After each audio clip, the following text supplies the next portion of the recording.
Tra gli appuntamenti che precedono il Natale, uno tra i più coreografici, i presepi di sabbia a Lignano inaugurati ieri. Diamo la linea a Udine dove c'è Armando Mucchino. Il Natale da A Mare di Lignano Sabbiadoro fino a gennaio propone mercatini, musica, pattinaggio sul ghiaccio e il grande presepe di sabbia, giunto quest'anno alla 10ª edizione. All'inaugurazione di ieri si sono esibiti la banda del Circolo Musicale Garzoni di Lignano e i bimbi delle scuole della città. Un momento di incontro che ha segnato l'inizio di una serie di festeggiamenti che si protrarrà fino all'Epifania.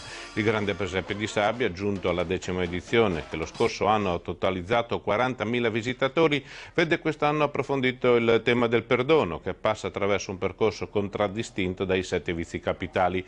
Un lavoro monumentale con oltre 400 metri cubi di sabbia per formare sculture senza l'uso di alcun collante o sostanza chimica. Ad impreziosire il presepe un grande albero per raccogliere con biglietti appesi ai rami pensieri che portano auguri, sentimenti e buoni auspici per l'anno che verrà.